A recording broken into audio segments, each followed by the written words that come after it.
Blora Mustika Kota Adipura Sasana Jaya Kertabumi Lumindrigas Towo Mugya saged ambabar kari bawa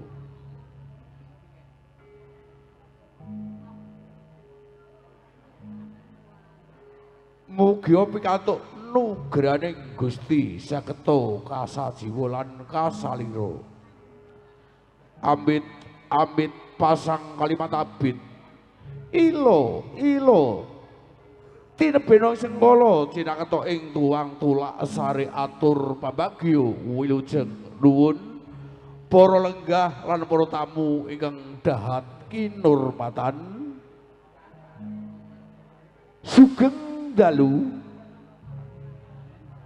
sugeng kepanggihan kalian pitutur Jawi arupi sandiwara ketoprak mustika budaya pidalem saking dusun Tempuran Kecamatan Kutha Blora Kabupaten Kitha Blora ingkang dipun sesepuhi panjenenganipun Bapak Pandi Kabiyantu, panjenenganipun Nyonya Yesika.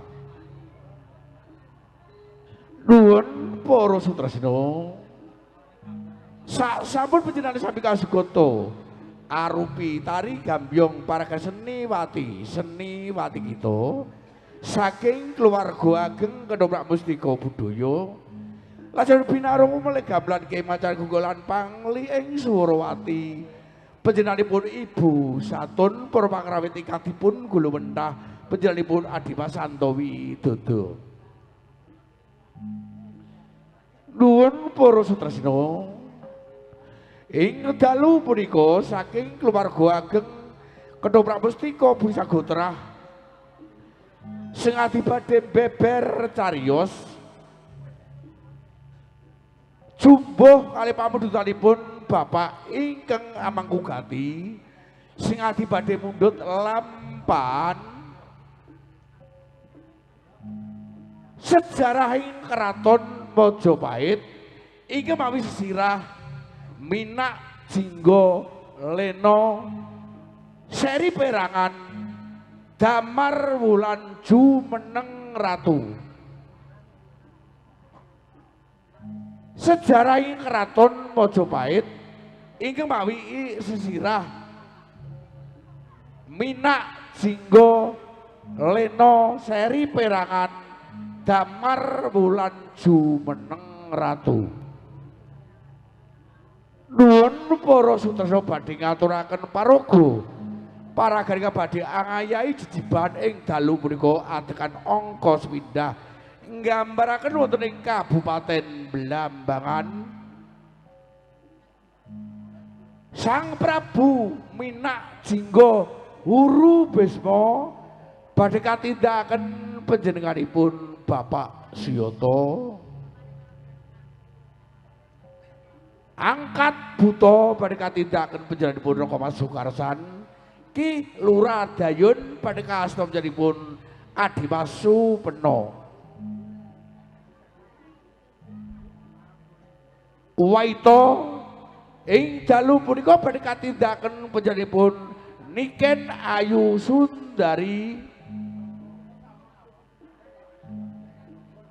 Puyengan badhe katindakan panjenenganipun Nyonya Yayu. Atekan candhaipun nggambaraken wonten ing Keraton Majapahit. Biah Ayu Kencana Wungu badhe katindakan panjenenganipun Nyonya Murtini. Patih Lugender badhe katindakan panjenenganipun Bapak Bandung Layang Seta badhe katindakan panjenenganipun Adimas Kabul Budiono. Layang Kumitir badhe katindakan panjenenganipun Raka Mas Subadi. Bupati Lumajang Minak Goncar badhe katindakan panjenenganipun Raka Mas Amin Wijaya.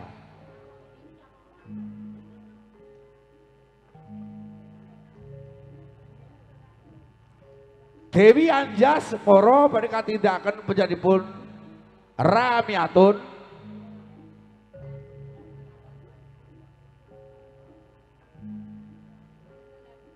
ngancik wonten ing sak tengah-tengahing cariyos sejarah ing Keraton Majapahit ingkang mawi ira-irahan Minak Jingga Huru Bisma Lena seri perangan Damar Wulan Jumeneng Ratu panjenengan sami badhe kalipur lawak itu saking keluarga ageng Ketoprak Mustika Budaya non inggih panjenenganipun Cak Kemot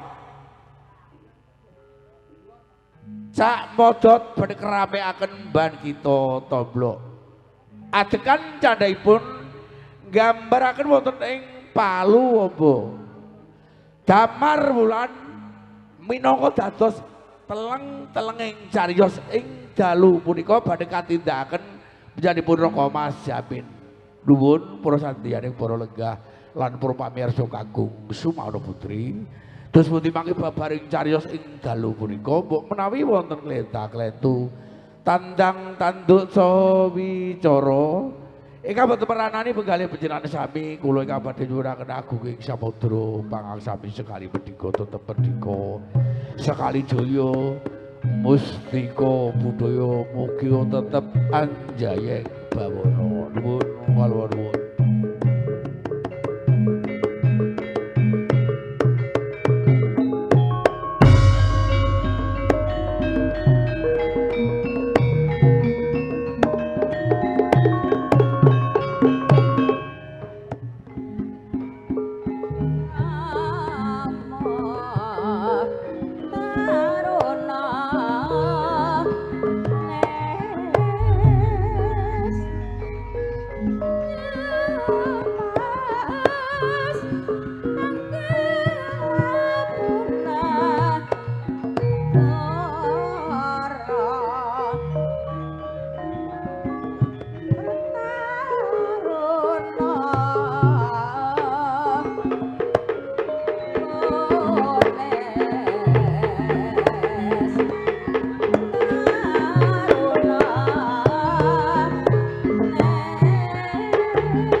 bagus ya Yun.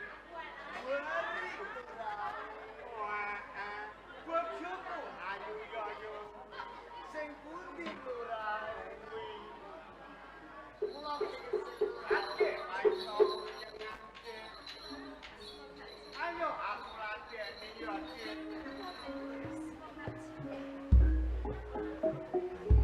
Yun, ya lurahe. Pak tebak temen ya Yun. Pripun lurahe? Aku gelem kok dhek ora gelem. Kudune piyambake turun kali jenengan. Ayo ya Dik.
Kowe aja meni gandrung le yo. Ya pripun jenengan nggih gandrung? Wong aku wae rung dikeki.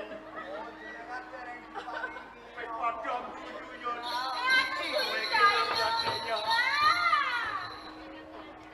Wong diubek mawon ora. Saja mokti ngawi.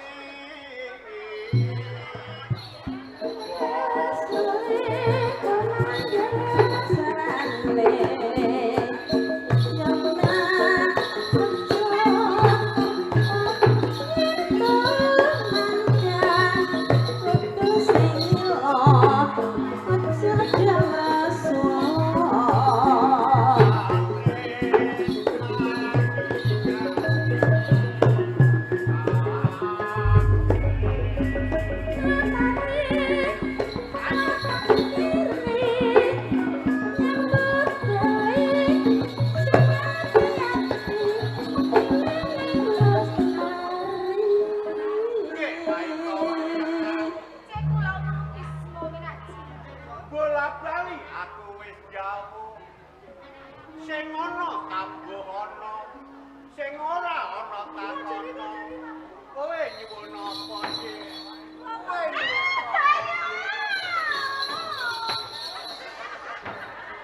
Kowe kok melu terus lah yo. Jenengan kalih sing niku mawon.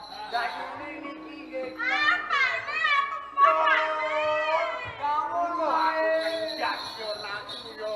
Pripun urae? Kok aku nek kendat piye? Ampun pendat urae. Nyemplung sumur kopang. Kowe nguyu terus akhir. Ora ento. Yen ora ento aku tak kendat nganggo bola. Apa kiat bola? Apa kiat bolae urae? Dan pedhot nak pedhot aku ora sida matek ya. Apa dipaksa mawon kira. Gati gati. Kalau apa-apa.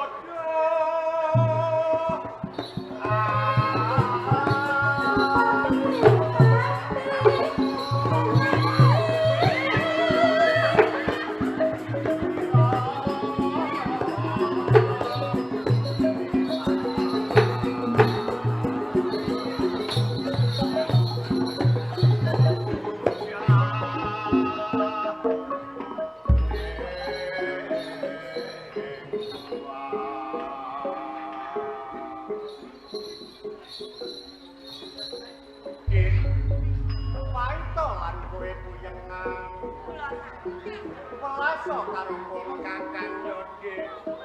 Apa aku kurang wibawa? Apa aku kurang bijaksana? Apa aku ya kurang bagus ngono?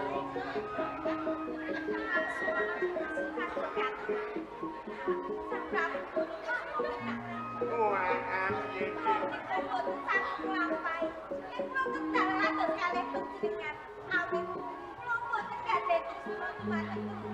Piyo, piyo, piyo, piyo, yo.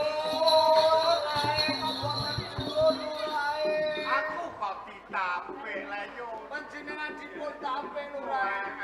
Kalih kula mawon nggih. Kalih kula mawon. Bapak nekol kiyem yo. Pripun urae? Bocah ora kena dieman. Bocah kok rewel. Rewel. Waito lan kowe puyengan kowe. Kowe tak boyong saka Jimbaran lan Gunung Lancir. Sumetyo kowe bakal tak sengkake menyang Kabupaten Blungungan ngono. Gelem yo Dik yo. Kapeksa kowe ora gelem. Yen to kaya ngono wae to puyengan. Ilang sabare Joko Unggaran. Mula saka kuwi yo Dik yo. Yo wektu iki dina kowe bakal tak selong menyang para lingga.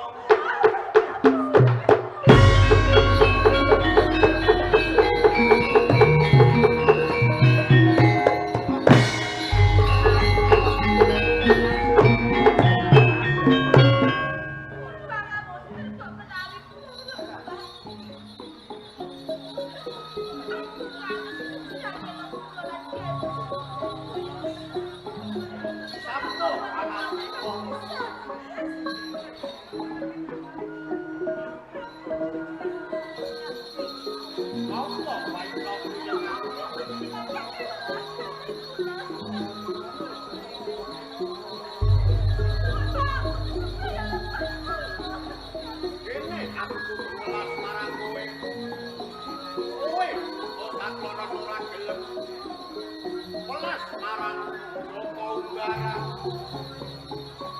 Jayun Cilai Baro kakang ngangkat Toyoyo.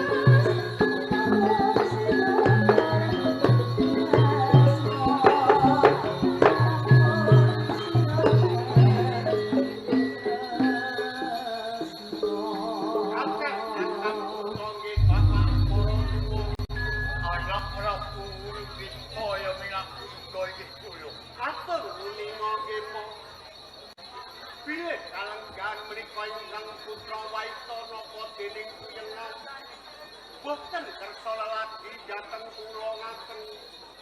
Anak Prabu Ulfisma minakipun. Nggih, mbok inggih panjenengan menika ingkang sabar. Anak Prabu Ulfisma minakipun. Menapa piran nganggen kula sabar dateng waita puyengan to?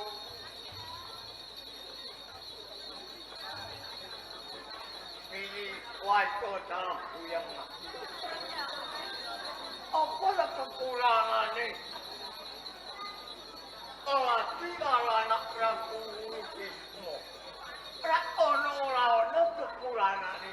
Donmu besok mengku anak Prabu Ulfisma yang minak. Namun kelakon, waito salah buyangan. Romo iki bombongan ini. Seneng.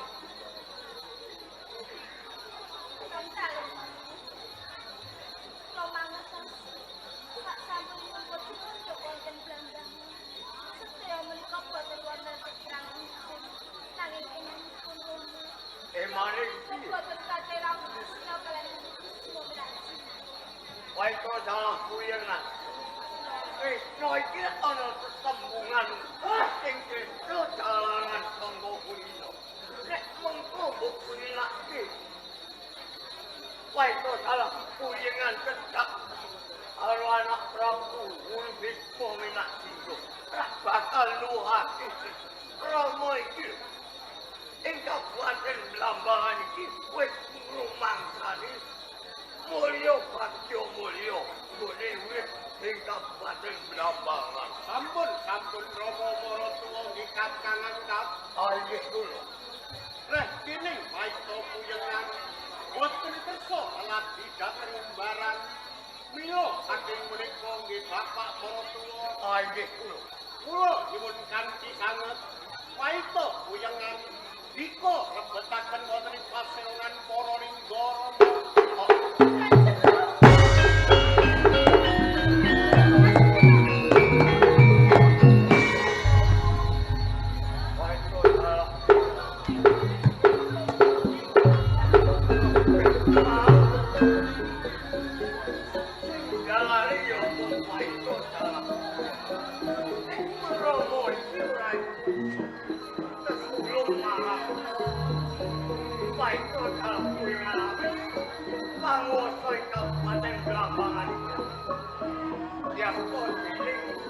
Anak Prabu Ulfisma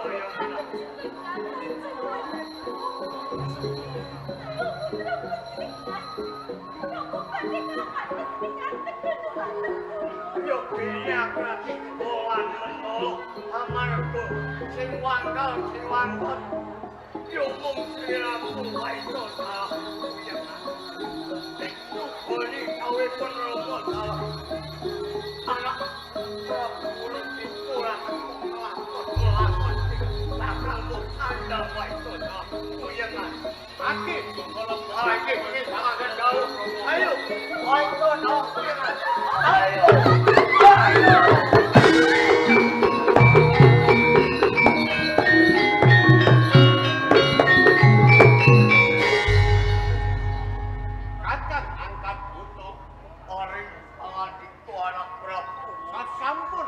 Paita Puyengan. Kula lebetaken wonten ing pasilongan para lingga. Bapak Maratuwa. Inggih kula. Kula emut rikala kalih dasa taun ingkang sampun kapengker.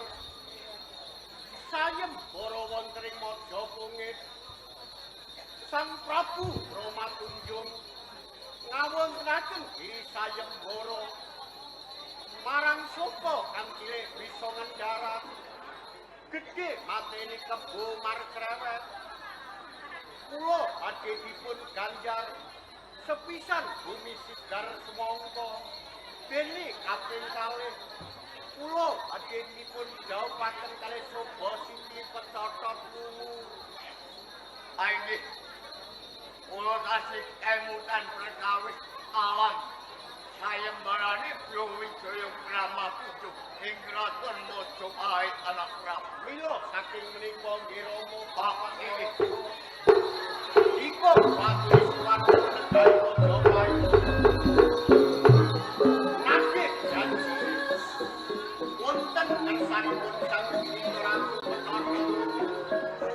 Inggih anak Prabu Atuto. Nuwun tambahi pamrih anak Prabu. Monggo Kakang.